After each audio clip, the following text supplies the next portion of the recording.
Hello, everyone. I am so excited today to share another love story. Today, I'm going to interview Monique, and we go way back. We worked together 10 years ago, and Yeah. life has really changed. And I'm going to not give it away, but Monique lives in New York, and she has two kids, and she found the love of her life. She is a speech pathologist, and I'm so excited for her to be here. Monique, thank you for joining me today.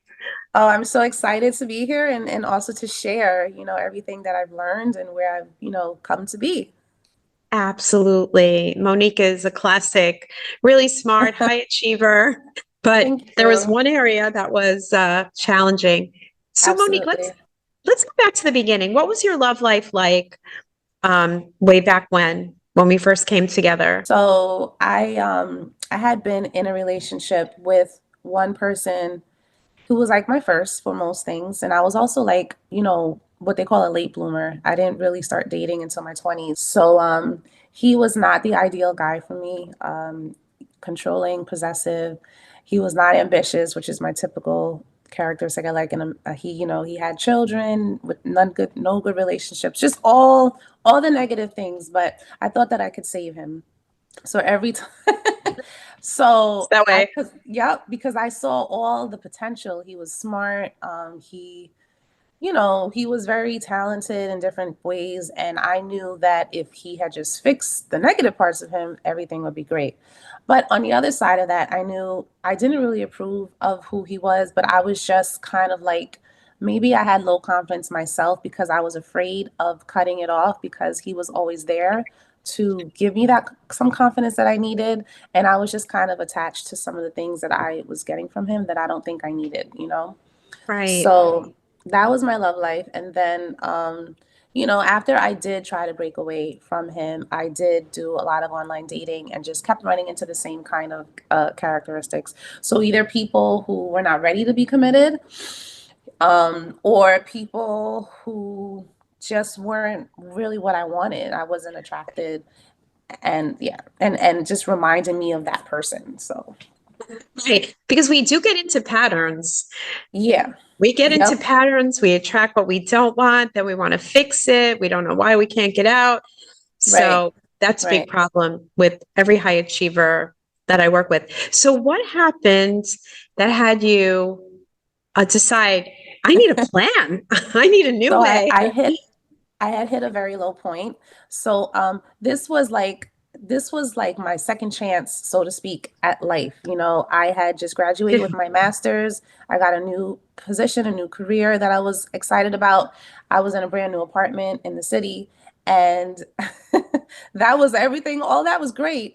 But I had my final straw when I think I had went on a date with someone, and not even that. I went on a date with a couple of people. They ghosted me, like just disappeared. And then the third person, who I was super excited about, thought that it was going to be like some potential in there. I got ghosted again. And I ended up going back to my ex because I was desperate. And then that was terrible.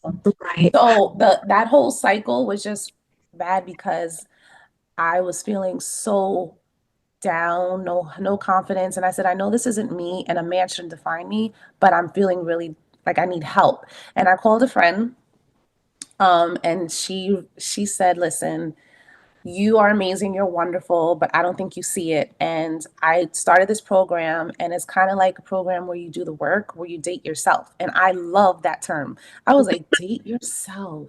I like that.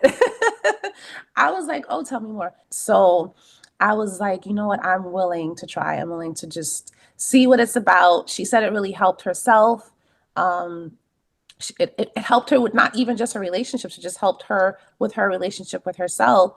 And it just sounded like something I needed.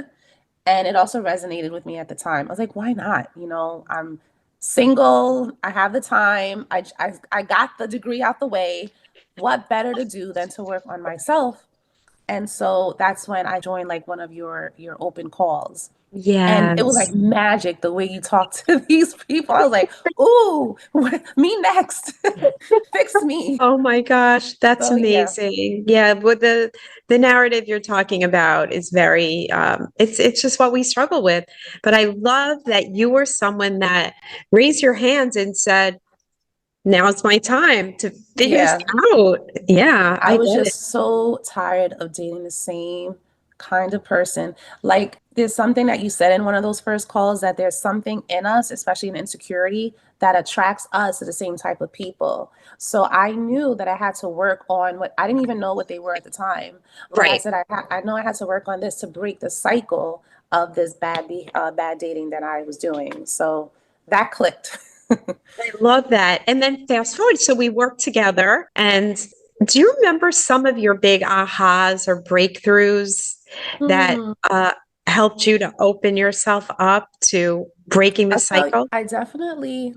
I don't know the name of it, but I think you called it our mantra or our, Yeah. it's like a statement to replace the old story. The New old empowering story, statement. Yeah. right, right. A I vision. took, I took that to heart. I had that memorized. I still had it memorized up until a couple of years ago. And it made me feel great. It made me feel like a very empowered person. That was, the more I said it, the more I believed it. The more I hung out with, the more you told us to just surround yourself with positive energy. Like, I used to have quotes all over my bed in my room. Um, that really helped me to believe it. It was on my phone. I had like the reminders pop up. I So love that it. was that was a statement. I mean, that was the aha moment in that I deserve a That's real right. man, like, or a real partner, not just a boyfriend, or I need like a partner, someone who's going to really give me what I want.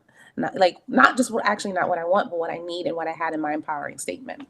Right. That's right. And Right. I think that was, I'm sorry, I'm just gonna, No, I was like, I just have no, to say lay it it on. was feeling safe, feeling secure, feeling Yes. heard, and feeling, it was like all those things that said, I'm not going to stop until I find that. I love that. That's beautiful. And the new empowering statement is a victory over what we had been telling ourselves Right, from the right. past, right? Old conditioning that causes us to unknowingly attract Mr. Wrong, wrong, Exactly. wrong, wrong. So that's so beautiful. So now you had your new empowering statement. You were committed to finding this amazing man. Hmm. Then what Hmm. happened? What changed about your dating and how did you find him? So, I did play the numbers game. I did make myself available in many different aspects. I would do maybe like 3 or 4 dates a Right. week or every 2 weeks, something like that, or like a Right. FaceTime thing. I did, speed dating, and then I still wasn't happy. I was still being super selective, and I had to think and ask myself, why am I being selective? And I had to connect that with a lot of the work that we did. And it was just that I need someone who's going to make me feel the ways that I ask to feel. 100%. So, yeah, so I went back and I brought in my parameters on my search engine. And I don't want, okay, I kid you not, the next week, my husband had, and he pinged me. I know, Barry, you said ping everybody, but I was like, it's okay. I'm open. And I read his profile, and there were a lot of keywords just sticking out. We had a lot in common, but something about his personality and then his consistency with the messaging and the calling, Yes. it was his actions that started giving me and making me feel this is a man who's not trying to ghost. He's serious. He's giving me assurance and stability by messaging me consistently. You know, he set up dates every weekend, and I Love didn't it. let him do all the work. I set up some dates as well, certain weekends, because I wanted it to be, mutual.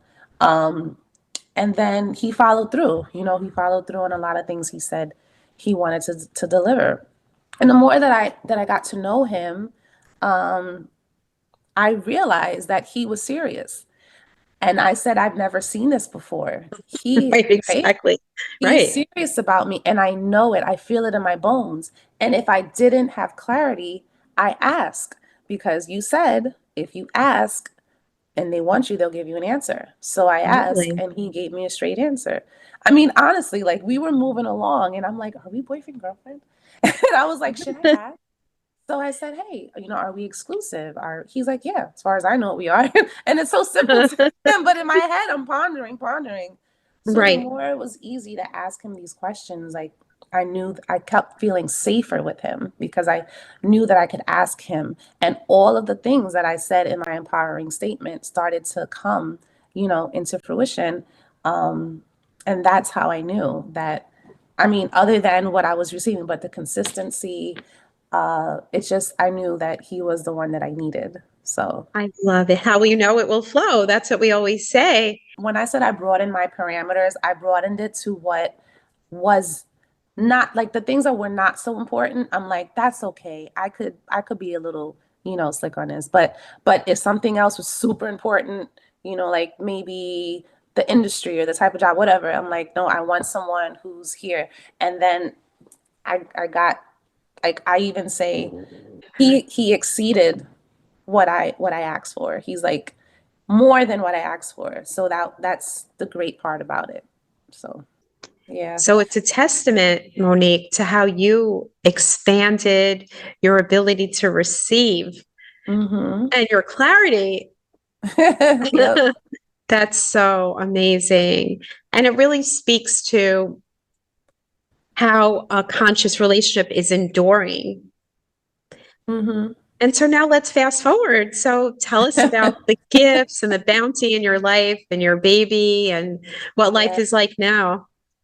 So it's funny. I remember you probably don't remember these conversations, but I used to cry to you, Barry. I'm never gonna have children. I'm I never gonna get remember. married. And you would say, you have time, relax. So, I used to even hide my age because I was embarrassed to tell people I didn't have children. I wasn't married and No, I'm 42. I had my first at 38.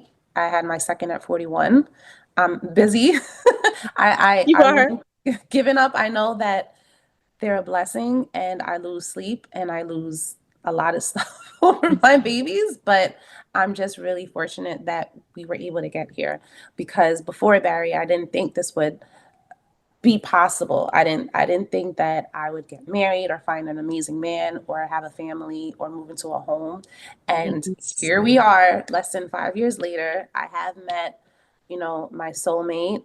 Um, we we bounced around, but we finally ended up in a beautiful home. We have Oh, 2 children. We've traveled a lot. That was one of the first things I wanted us to do, was to be able to travel and enjoy each other's time. We dream about a lot of things like, where we want to go next, what we want for our children. And we feel that because we've done so much in a short amount of time that, anything's possible. So it strengthens our bond and it strengthens our hope and our confidence in each other and our love. what would you tell other singles who are feeling like lost or late or I have everything else but a soulmate? What would you tell them about investing in a program that's directed towards their goal? What would you Oh, advise them? I mean, as soon as you ask, like the most simple thing you can say, not even simple, the most honest and real thing you can say is, what better investment than yourself?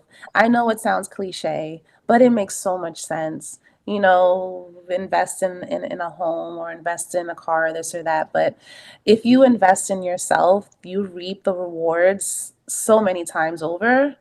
Um, I still, with you and I, it's been 10 years. So I still go back to pull out some of the tools that I've used with you to help me through. And, I've even talked to some therapists that didn't help me as much. And I know you've Right. heard this before. 10 years later, I'm still reaping the rewards from that investment I made. What I love about your program is the step by step so that you don't have to think about what's next or this or that. I mean, you just have to do the work. But what I loved is that it was already mapped out for you. So that gives you hope. So that gives you hope that, like, once you've done this, then this is possible. But not that if you don't do it, it's not possible, but it's definitely better chances of you getting the one you're meant to be with versus not clearing all of that. I don't want to say poison, but that negativity, whatever it is you need to clear out, and you attracting someone on that level, so it's definitely worth the investment to try it. Monique, thank you so much for sharing yourself with us and sharing your beautiful new life. And Thank we're going you. to stay connected and see all the great things that manifest in your life together. I would love that. Thank you so much for letting me talk about it. It's been nice Yes. to just finally get it out. I try to I, tell people, I but now know I they're get going to to really be tell the source. So a lot of people will see this and be inspired by you. So thank you so awesome. much. Of course, you're welcome.